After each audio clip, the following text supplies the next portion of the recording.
need to have my glasses on.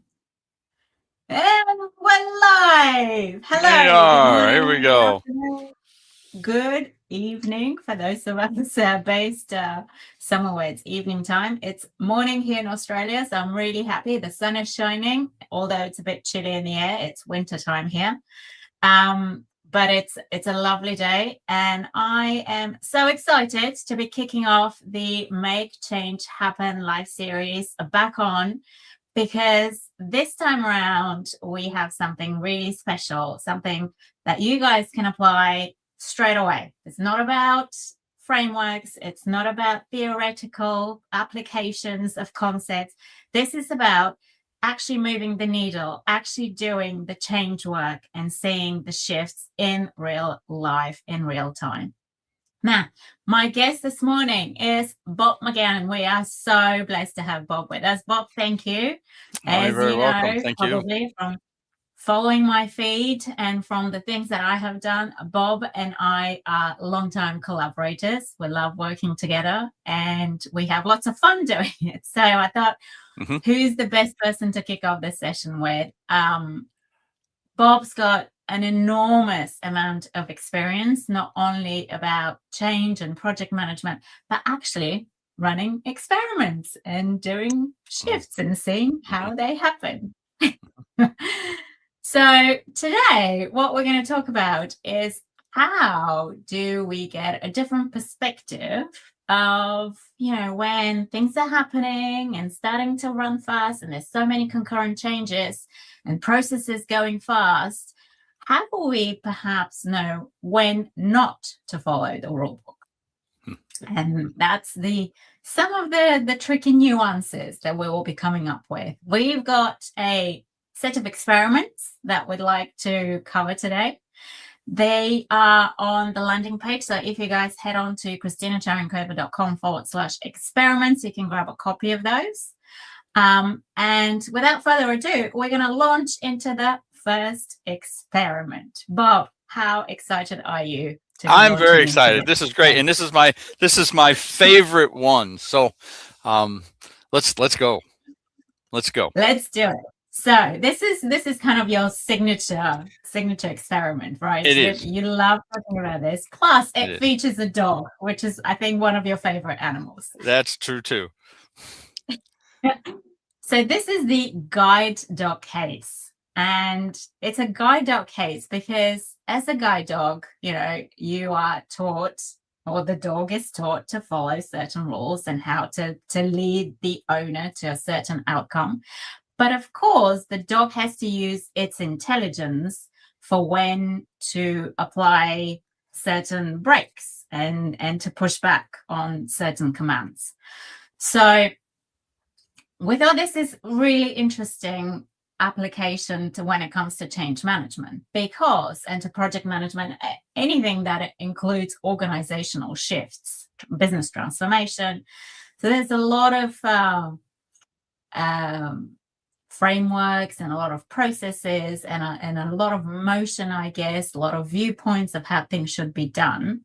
And if we could just stop and take account of maybe one of those instructions that can be challenged. Bob, I might hand over to you here to give us like a little bit more of a intro into the actual experiment. Yeah, let's do this. And I want to reiterate the item of the guide dog.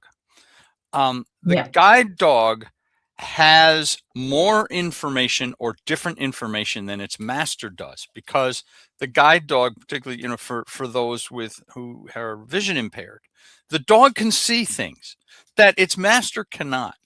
So walking across the street, if there's a pothole, the dog has to understand that while the master's telling me to go forward, I can't go into the pothole. I got to go around it. Yeah. And when I look at change initiatives, particularly if it's a broad brush change being launched because of a senior leader's idea of things that should be changed, maybe you're trying to get in tune with the marketplace. or a merger between two organizations. You say, okay, we're going to consolidate our processes so we're the same.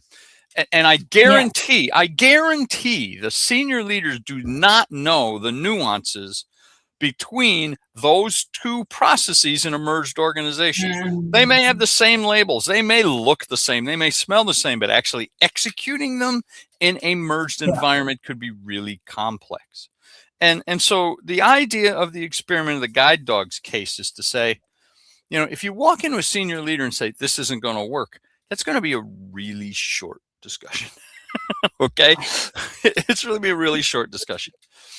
So it's a matter of, let's just do dry run. Let's come up with a scenario that says, Mr. Manager, let me just take you through the 4 steps or 5 steps that we use when we go through this process. And here's an input. And here's how one side of the business does it. Here's how the other side of the business does it. And instead of saying it doesn't work, it's going to create a complexity, just quickly take them through those steps and have the senior leader figure it out. It's like the guide dog brings information and data and safety to its master. Okay. Yeah. Now, I don't suggest, you just come up with that and you go straight to the senior leader in this experiment. It's the experiment ultimately can, should, and would happen with peers. Practice. Because if you take 25 minutes going through the process, I guarantee you the senior leader is going to go, what's this all about? Get to the point. Yes. Okay. Yes. So you really need to be concise as to how to get there. And you want to make sure your message is very, very clear. So the idea of the guide dog case is to take information that you have that the senior leader likely does not have. And then how can you reveal this information to them in such a way that it is meaningful, it's substantive, and it inspires the senior leader to go, I get it. We just can't do that easily. Let's, start this initiative to merge. Let's start this initiative to change data. Let's start this initiative to overcome, the issue that you bring forward. Yeah. That's right. And I like what you said about bringing people along the journey. So don't do it by yourself. You almost need a coalition of people, especially if you're talking to a senior leader. You'd like to build that support network around you to go, hey, we've thought about this and we've challenged each other, and we think this is the one thing that perhaps we need to rethink. And I think, a lot of people are intimidated by going to the senior leader because they have this experience, they have all this authority, they can say what it is supposed to, you want to do, and you're supposed to do it. And I like the analogy of the guide dog. The guide dog is not more intelligent than the master. And the guide dog's been trained in some specific things, but the real specific thing that they've been trained on is to understand the master's goal and know what it takes to get there, which might be different than what the master asks the dog to do. And I think it's a great analogy because while this senior leader may be intimidating, they may come across as very forceful, that sort of thing, they genuinely don't know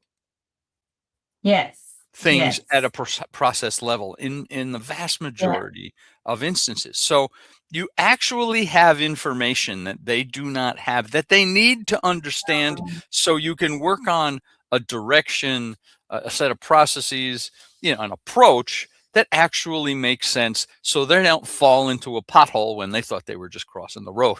That makes a lot of sense. I also thought of maybe a couple of more scenarios that we can apply that. So one is to challenge like a senior leader's thinking. Another few that I was thinking about, just like, for example, when big rollouts set go live dates. And sometimes those go live dates can be misaligned with business critical milestones that are not necessarily thought through.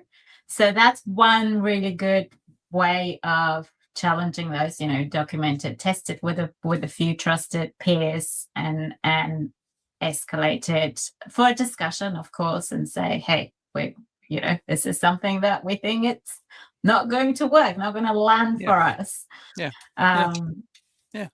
Another one that perhaps is playing out at the moment is we hear a lot of organizations are going through restructures, through team reorganizing and changing their makeup. And one of the things that I've had to deal with quite a bit in my career is, as the change team, as the project management team, we hear about some of those restructures, and we're asked to keep quiet and not to necessarily further the communications.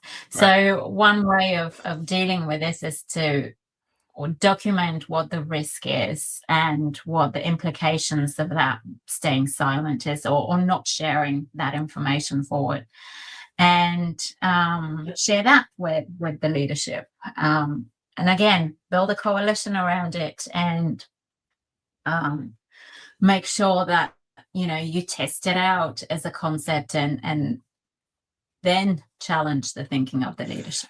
And I think sometimes that challenge could be just, I know you're asking me not to communicate this, but it's going to be evident that something is up based on the steps we take in the project. So for instance, if there's a team of people that are going to be laid off, if you're in some countries, or made redundant if you're in others, right? They're going to be losing their jobs, right?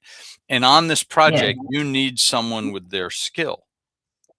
And they want the project to go forward, but they say, but don't engage these people. They're going to be gone.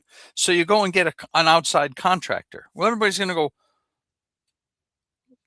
why would you get an outside contractor when you've got this team of people right here? What's going on, right?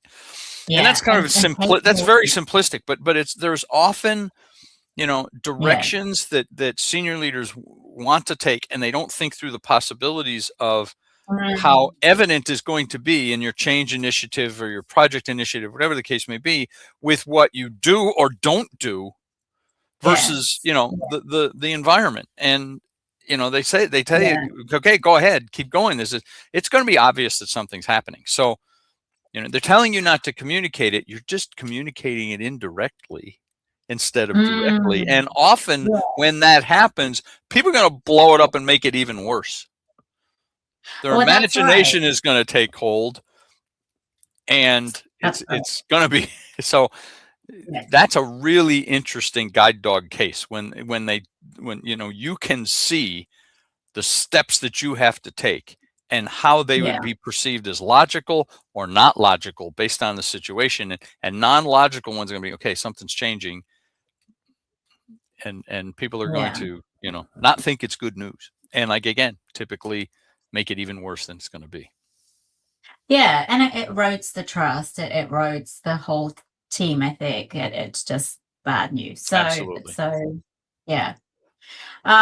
Great. So, a couple of really juicy ones there. And I hope people can apply to their scenario and into their particular case that they're going through at the moment, a particular change scenario.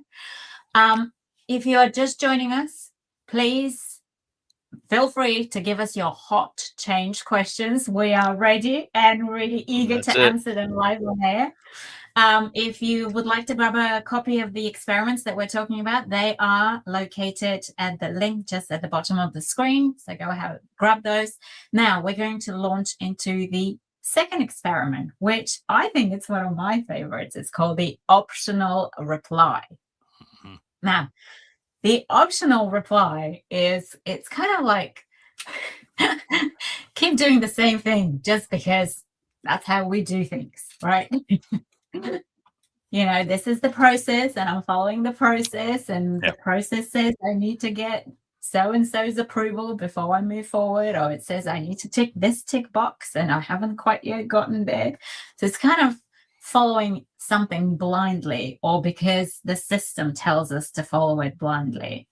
And this is about how can you jump forward, move the needle forward without making a big deal out of it. So say that you're needing to move a deliverable forward, or you need an approval for a deliverable, one of your project deliverables, and you've been chasing a particular manager. They're busy with business as usual. They're busy with their 3 other projects. They're not giving you a response. You're trying to catch them by the water cooler. You're trying to catch them in between meetings, and nothing's happening. They're just pushing back. Bob, I'm going to throw that to you. What would you do? So, I mean, first of all, I'm going to see if there's somebody else that can get his or her attention and say, Yeah. hey, this is being held up. Okay. Um, Yeah. and and I'd also use my judgment. Maybe you go ahead anyway. Mm. If this step in the process is a formality, you've had enough instances when the situation is such that this manager approves that. I think Yeah. that's a risky thing to do, but I will admit that I've done it. I wrote a book called Intelligent Disobedience, and that's probably an example of that. But the thing that I'll do most often, if I can't find another I can't get a hold of this person, I'm not getting a response, I can't find another Mm. person that can talk to them and say, hey, could you get a response, is to send a subsequent email that says, you know, I believe the business would want us to move forward. Not stopping here in this process is we're worse off than if we go forward, and maybe there's another implication of that is not so Yeah. positive, but it's not as bad as stopping right here. So I'll Mm. send a note that says, in an absence of a response from you and my understanding of the situation, in 1 day's time, 2 days' time, 5 days' time, whatever it is that makes sense, I'm going to go forward as if you have done this, Yeah. unless you So tell me otherwise. you give them forewarning. You say, hey, I've waited and waited, but this is what I'm Right, going to do. I need to move this forward. And unless I hear from you, I'm going to move it forward. right, right. And that experiment, that is an experiment in and of itself to see how that person responds. The other Yeah. experiment element associated to this is, and again, you don't have to do this alone. You could send that note Yeah. to the peers that maybe couldn't get a hold of them and say, okay, you work with this leader, him or her. Yeah. What would they think of this? Right. Yeah. And part of that could be, here are the pros and cons of each. Here's the pros and cons of just staying where we're at and waiting for approval Yeah. or waiting for the information, right? Mm. And this is the implication to the business. And here's the implication to the business if we go forward, without, an approval, or without this Yes. step happening, making some assumption as to what the answer would be. Mm. And I think even it's sort of it starts with a thought experiment on those two pro and con Yeah. exercises, Yeah. right? The second stage of the experiment, if you will, is running that by, a peer or somebody that knows this individual that's not being responsive. And then the third step of the experiment is what kind of response you get, if you even get a response, Mm. when you Mm. send this to the decision maker or the person that's holding up the train right at the moment, because they haven't Yes. responded. So, Yeah. and I have to just add another element to this. The pros and cons thing can be very, very important, because sometimes senior leaders, with the breadth of responsibilities they have, sometimes they don't respond because there's something they don't know and they want to know. And they Mm. don't necessarily voice that. A lot of people are, leaders are sometimes uncomfortable saying, I don't know. Yes. Right? Yeah. They feel as if they should know, or they feel as if, the people that report to them are going to expect them to just know. So the whole idea of adding the pro and con to this makes an assumption that, maybe there are things that they don't think they know. Right. Mm. Yes. Or you think they should know, or they think they should know and they don't. So they hesitate. Other things happen. They don't get the information back they want. So sometimes going through that pro and con thing, it's a great thought experiment for you, but it's actually an experiment to see how they react and whether it Yeah. triggers action. And again, I think like we spoke for the previous one for the guide dog case, like it's actually, it pays you dividends to have a few trusted peers on your side and go, this is what I'm thinking of doing. Like I haven't had a response. What would you do? And that kind of is building the coalition again around you and making sure that you're not jumping the gun unnecessarily. I think we're mirroring science here, the way we do this. I mean, you do an experiment and it comes out the way you had hoped once. You don't say, great, we're done. This is what happens. You want to repeat the experiment again, right? So to a degree, and then you make the results of that experiment or that iteration of the experiment available to a wider audience. We do that in science all the time. And that's essentially what you're doing here. You start with your peers, and then, you're going to maybe share it with a secondary audience before your final audience, or maybe you just jump to the final audience. Exactly. And the whole point of these experiments is, there's no right or wrong, in the sense that you're not necessarily going to get a wrong result. You're just getting a result. You're getting a signal, and then you can adjust how you move forward, right? So bearing in mind you haven't annoyed a lot of seniors by going around, and you have done your due diligence and you have got some trusted peers, that all of these things are signals. All of these things are how are we doing? Are we doing well? Do we have the right support in place? Do we have the right processes in place to continue this moving forward? So it's all kind of information that keeps you tracking along the way. Exactly. A couple of other scenarios that I thought for this one. So this is the optional reply we're still talking about. A couple of other ones is, if, for example, you're starting a pilot and you've been asking a business unit, tell me who your pilot users are going to be, and they're not telling you, again, because they're busy with other activities, you can probably make an educated guess, right? Again, put those forward rather than waiting on a blank sheet of paper. Just put something down and say, hey, I had an educated guess. This is what I'm thinking. I'm going to give you 5 days to come back and confirm those or make changes, but we need to move it forward. So give us your thoughts. I think you can also, it's sort of a mini experiment to go direct to the people that you think should participate in the pilot. Sometimes they'd be glad to do it. They'll figure out how to timing do it. It's just, others haven't put the scenario together to know who to ask or gotten around to asking them. Yeah. All right. Let's move to our number 3 experiment. And this is a very topical experiment at the moment because it involves AI, baby. So this one I call Mirror, Not a Genie. Everyone's, talking about AI and doing this in AI, doing that in AI, and getting AI to spin your communications, getting AI to spin your content, getting AI to do your planning. Fantastic. I love having AI on my team. That is, me and my analyst Claude and Gemini and Perplexity, and I love having those tools. Now, one of the best uses, I guess, that I have found, and this is part of this experiment, is to use the AI capability to argue against you, to sharpen your thinking, to make it so that you haven't missed anything off the page, and you get a more rounded, more comprehensive side of your story.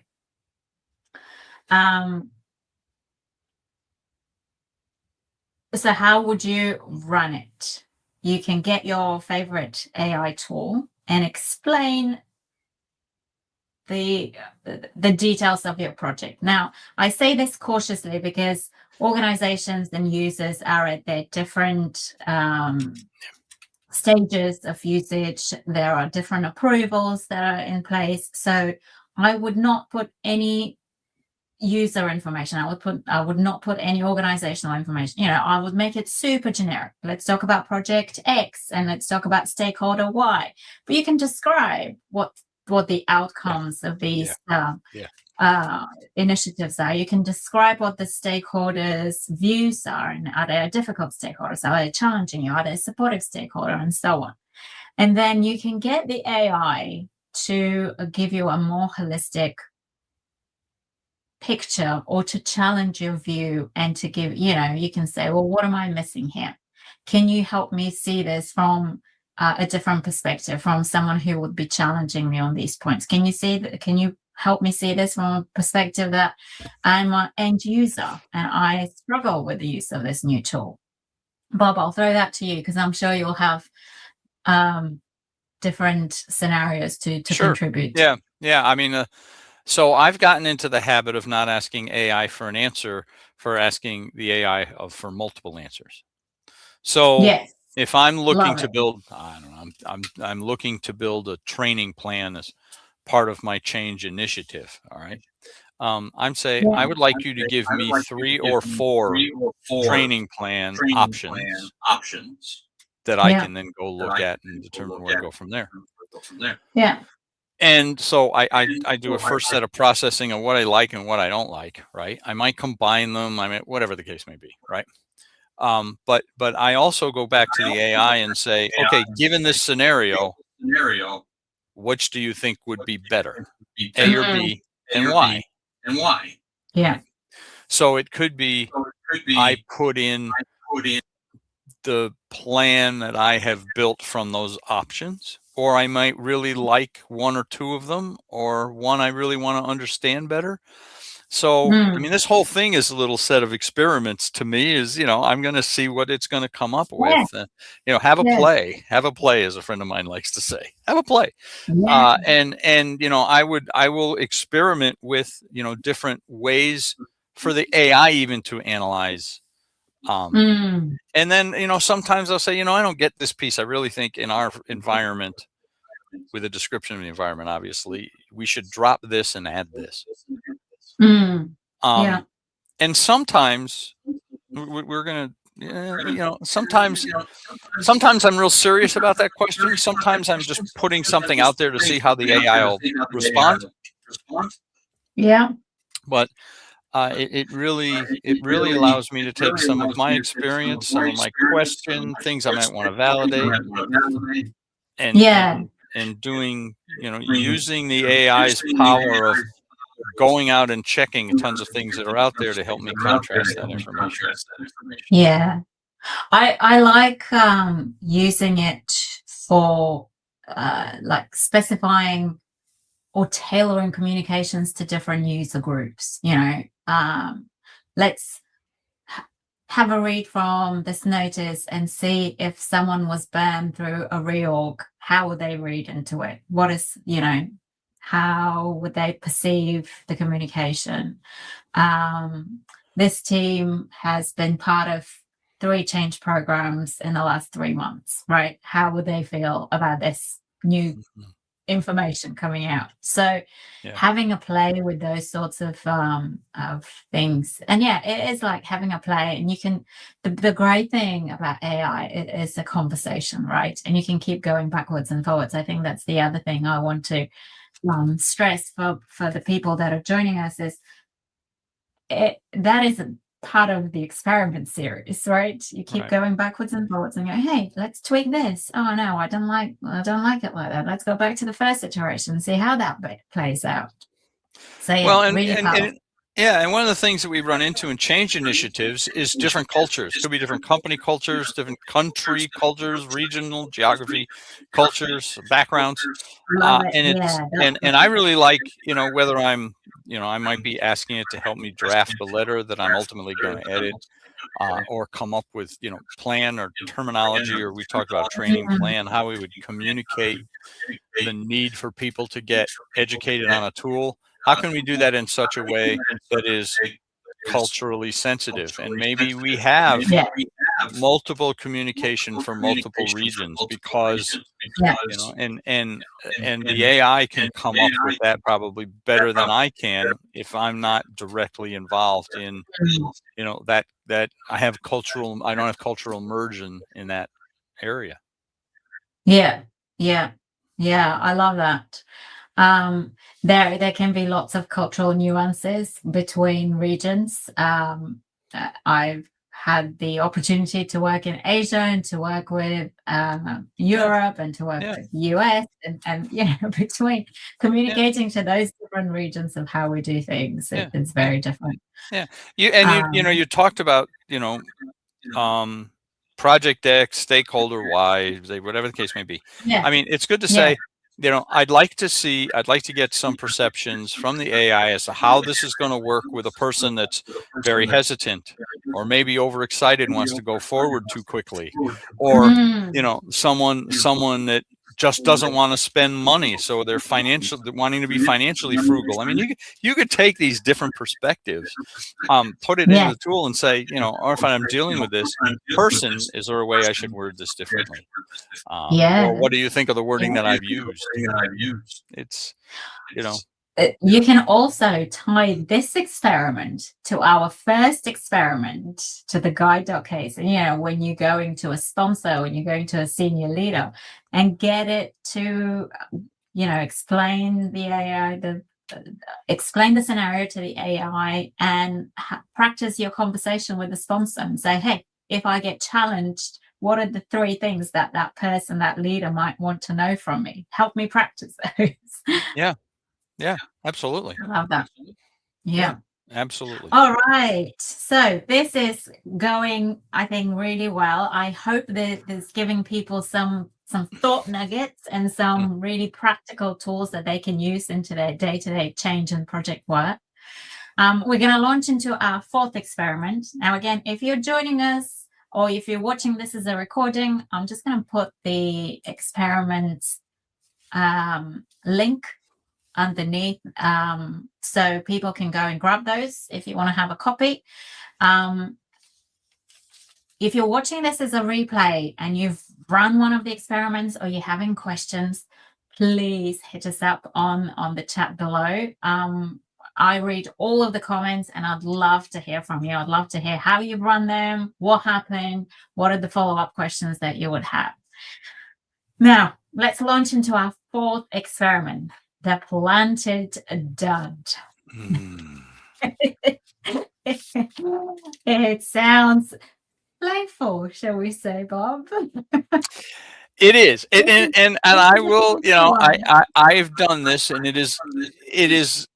I can be accused of being slightly deceitful with this, and I accept that. So as we explain in this experiment, for those of you who haven't, picked them up off the website or just listening in, you basically sit with your team and you're trying to answer some sort of a question or determine a way forward. And instead of just saying, I have an idea, or 2 ideas, you try to come up with a multiple choice option. And one of the options is purposefully bad. Just way bad. And here's what I'm doing. Here's what I'm doing. I'm using this as the experiment associated with this is determining how open people will be in sharing. Yeah, this will work. Yeah, this won't work. If you're the leader, you don't want people just to default what it is what you say because you're the leader and feel as if they have to, and you know more information or whatever. So the fact that you're putting forth a multiple choice question is substantial in that it's like, I don't think I know the answer. Here are answers. Let's talk about it. Yes. But in talking about it, do they tell you the truth that this thing just is awful? Or do they try to figure out a way to maybe make it work and not be insulting? And, because if you're going through a substantial change initiative, if people don't have a level of trust to talk openly, you as the change manager have to try to do whatever you can, make some changes so that level of truth and trust will actually be put on the table and will be part of how conversations are exchanged. Yeah. I spot on, and I think it's actually a layered approach. So one, you want to see if people speak up, but even like step 0 is seeing if people got the capacity to absorb what you're actually saying. Because a lot of the time there's so much information that's being shared in organizations that perhaps it's not even registering. So I think that's even the first step that you can do is to go, hey, I've got something to share. Is everyone listening? Is everyone paying attention? And then kind of going, okay, well, let's see, now that you're paying attention, who's going to speak up and who has got the potential to challenge this. And even if they don't challenge it, then bring it to the open table. What do we think about option C? Yeah, and I'm gonna circle back to the being accused of being deceptive. And I said, well, yeah, maybe you can think of it that way. I will tell people also that I don't think of it that way because I'm not testing them, I'm testing me. I, as the leader, have to create the environment so people are comfortable with saying that option stinks. Right? I don't know. We shouldn't consider that one at all. Let's not try to make that work. That's just wrong. And so if they don't, then it's my problem to create the environment. Yes. Right. Yeah. It's my issue if the team isn't engaged in the process of trying to come up with solutions to what's going on. They either don't understand the change, they're not bought into it, there's other knowledge they feel they need. To me, this is an experiment of how am I leading, or what do I need to do to lead properly? Yes. Yeah. Yeah. Yeah, and I guess it's also an experiment of building that coalition as well, because if people speak up, they feel part of the solution, they feel part of putting an idea forward and going, no, that's not going to work, but maybe we could try something different, and then it builds that ownership, it builds that appreciation for the outcome. Yeah, absolutely. And if you go through that process, you share that truth, and there isn't ramifications that are negative. You're reinforcing the environment that you want to have to make that, and that you'll need to make a change initiative succeed. Yeah, I like that. I like that a lot. And I guess it depends on the personality that you are. I think you and I can be quite playful and we appreciate humor. Yeah. So hopefully people see it as humorous and as it playful. But of course it will depend on the type of organization. If it's a very stale environment. And while it may have a playful element to it, and hopefully the playfulness comes out of the exercise. Yeah. If it doesn't, that's a problem too. Right? And that people don't see that. And the edge of this experiment, because I said it's testing your own leadership, you have to be ready to hear, all right, what I'm doing isn't working.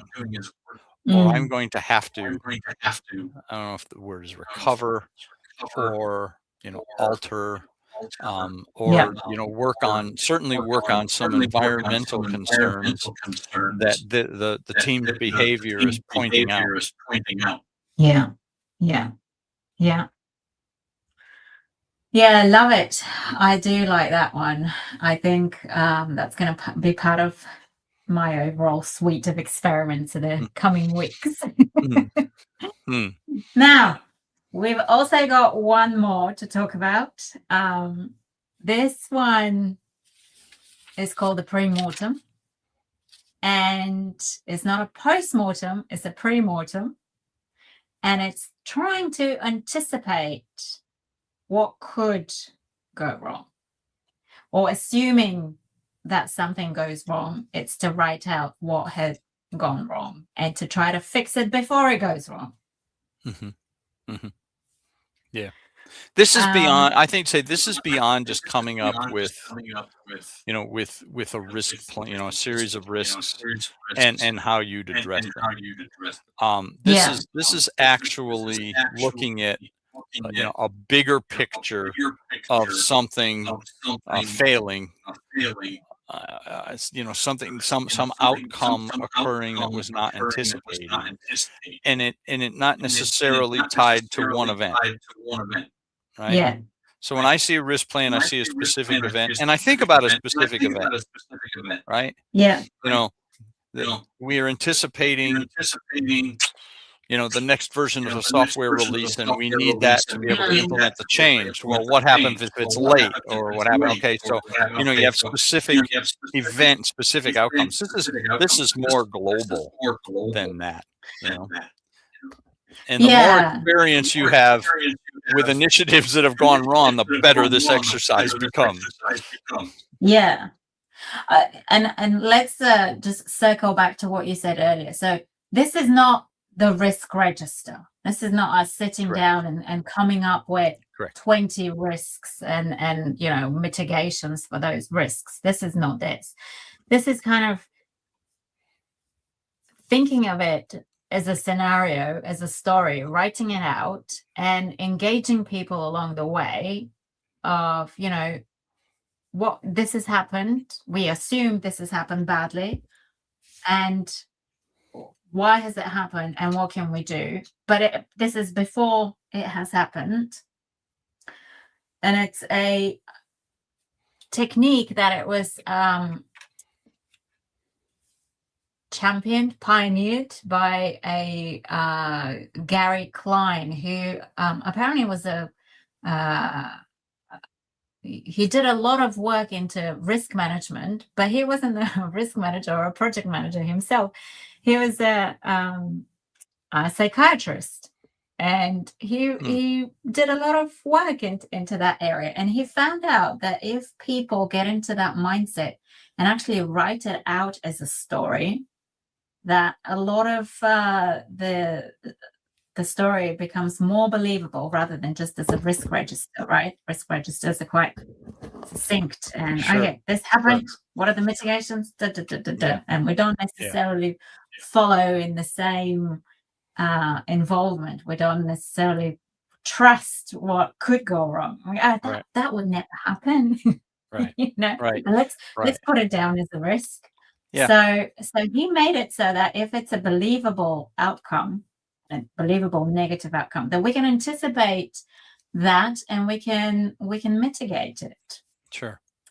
I mean, to me, I look at when I'm thinking of pre-mortems, I look at large, holistic outcome related exercises. So what happens if we use a material and it gets banned for some reason? Right?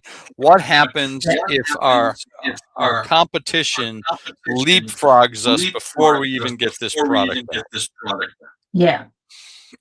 What happens if for some reason our customers don't accept this at all? I mean, for some, what are the reasons? What are the reasons that could come about that they don't accept it at all? That don't involve our competition. Right. And so let's brainstorm that sort of thing. What are the possibilities? And what can we do today, to make sure that we're on the right track for that not to happen, right? Right. Or what can we do, to reduce the probability of that? Yes. Right. Yes. Yeah. And the difference again between the risk register is, I think those risk registers, sometimes it depends on the situation that we're in, or the organization or the culture.